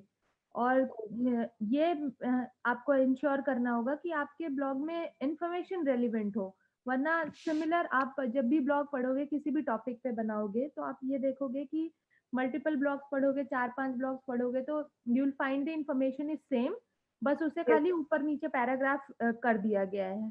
डोंट ठीक गो है। For that. बट हाँ, अगर कोई बहुत अच्छा ब्लॉग है जो रैंक कर रहा है, आप उसको पढ़िए, कीवर्ड डेंसिटी निकालिए और उसके अकॉर्डिंगली अपने ब्लॉग में या अपने राइटअप में कीवर्ड्स इंसर्शन करिए। Keyword stuffing is also not a good thing. Yeah. Okay, okay, okay. हाँ, इसके जस्ट अलावा if keyword you have density any problem 1.5 in to 2। Content creation, you can always contact me. I have been writing content for years. Yes, you will okay, okay. Contact Divya, वो आपको और इसके ऊपर insight दे पाएँगी। वो सही में बहुत अच्छा कंटेंट लिखती हैं। बट हाँ, मतलब बेसिक यही है शायद दिव्या, है ना? कि मतलब 4-5 पढ़ के और उसके अंदर कीवर्ड डेंसिटी और ये सब चीज़ों का ध्यान रखिए और this is the easiest way हुँ। अगर आपको इंस्टेंट लिखना है। Otherwise if you have a lot of time तो आप हेवी रिसर्च करके अच्छे से लिखो, that is a different thing. Okay, okay, okay. तो हम ये ऐसा भी कर सकते हैं, मतलब जैसे फॉर एग्जांपल जैसे how to start a blog पे 100 ब्लॉग्स हमें मिल जाएँगे, ठीक है? बट अभी क्या है कि स्टार्टिंग में मुझे अपना कंटेंट मतलब खुद से कंटेंट क्रिएट करूँ, वो थोड़ा टिपिकल है कि एक्जिस्टिंग मतलब जो कंटेंट है, उसी को मैं एडिट करके कर पाऊँ मतलब स्टार्टिंग में, तो इसका भी हाँ, कुछ हाँ, आप हाँ, बताएँगे? बिल्कुल कर सकते हो, वैसे बिल्कुल कर सकते हो आप। Okay. Anything else? No, no, thank you. You can always connect with me if you have any problem regarding creation of the content. Sure, sure. Anybody else guys who have questions and want to speak, please let me know so that I can permit talking. We have some questions in the Q&A section. Deepa Bahel, she says, please share the fonts again that you mentioned. ठीक है, वो मैं आपको Telegram group पे आप आ जाओ, मैं उनको अभी जैसे ही क्लास खत्म होगी Deepa, मैं you can join the Telegram group. I have shared the link in the chat section and you can ask these things there. You'll be shared everything there, resources link also, and day-to-day questions if you want to ask, you can discuss there. I think everybody has joined in. Most of them have joined in. Anonymous attendee, अगर एक website में near me ही नहीं लिखा फिर भी वो near me में आ रहा है, नियर तो मी किसी तो वेबसाइट में कहीं भी नहीं लिखा फिर भी तो रैंक कर रही है नियर मी पे, अगर मेरा तो keyword SEO agency near me पे रैंक कर रहा है दिल्ली में तो उसमें भी करेगा। I think all these three मैंने किसी क्वेश्चंस आर वेबसाइट रिलेटेड। में कहीं से नहीं लिखा, अगर मैं keyword experience near me rank कर रहा तपन, could you understand the question? Yes yes yes, मेरे को एक आइडिया तो मिल गया। अच्छा, पहली बात तो अगर वो नियर मी में नहीं कर रहा, पहले मेरे को लिंक भेजो, मैं आपको दिखाता हूँ, कहीं ना कहीं उन्होंने वो कर रखा होगा। क्योंकि विदाउट जो एआई है वो टेक्स्ट बेसिस पे काम करता है, ऐसे काम नहीं करता। अगर कोई स्पेसिफिक चीज है, जैसे उन्होंने लिखा हुआ है कि cool places to visit in Delhi, ठीक है, और अगर आप डालो near me to visit cool places in Delhi, तो फिर वो उसके अंदर रैंक कर जाएगा, क्योंकि फिर वो नियर मी के बेसिस पे काम नहीं कर रहा, वो इस बेसिस पे काम कर रहा है कि आपको कुछ ऐसी जगहें दिखाए कि आप दिल्ली के अंदर घूम पाए, ठीक है, इतना एआई एडवांस हो गया है।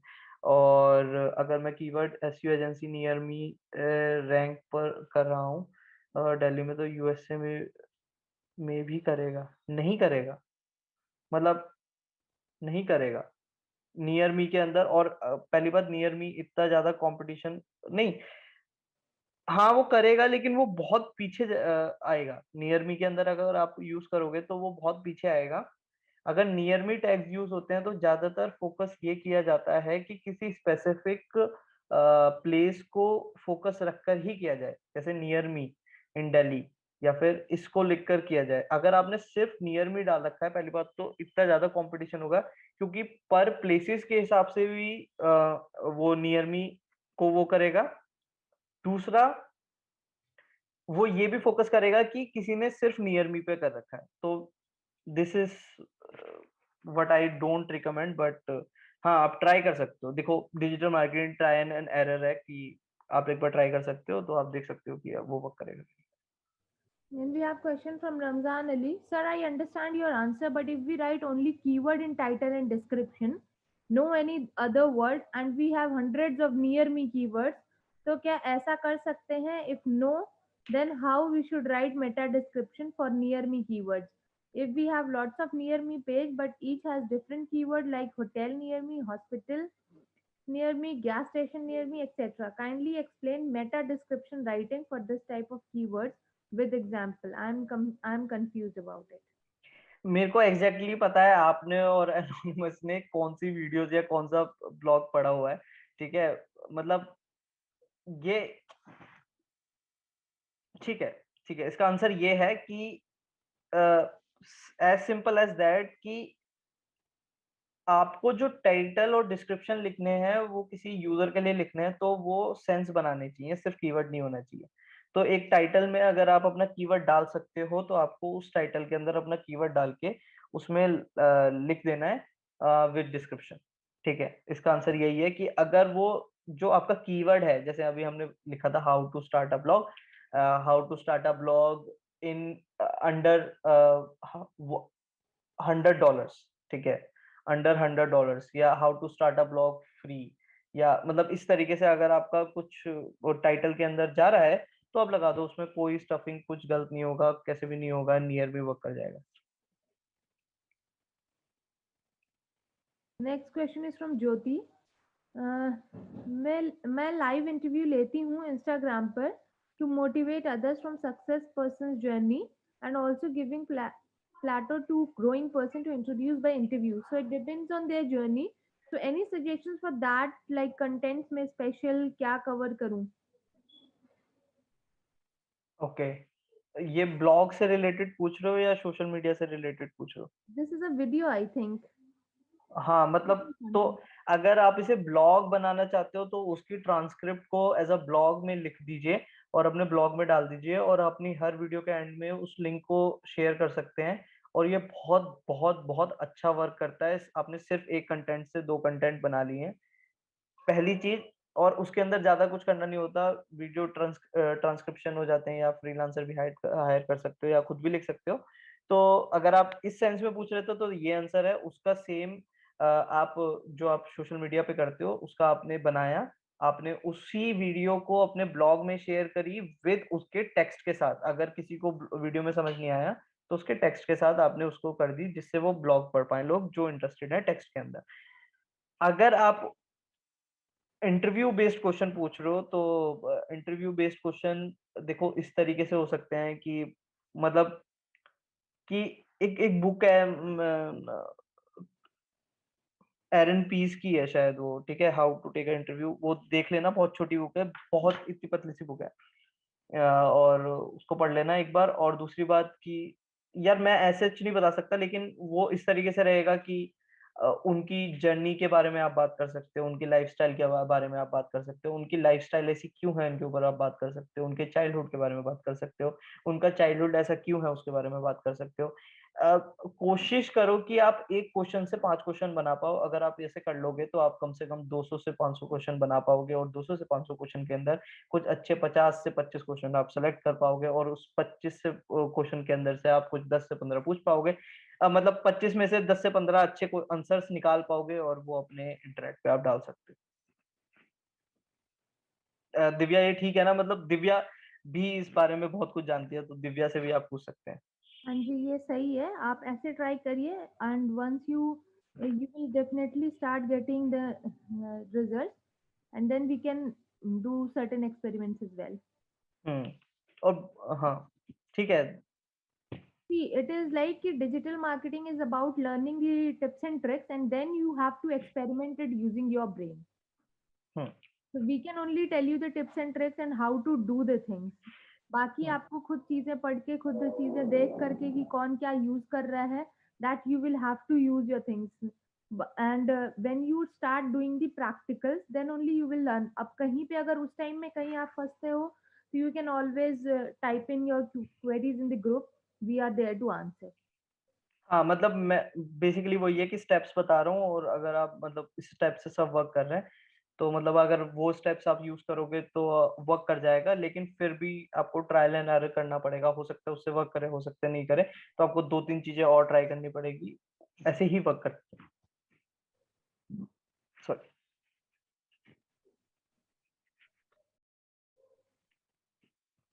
ठीक है, दिव्या, आई थिंक सबके क्वेश्चन हो गए हैं, राइट?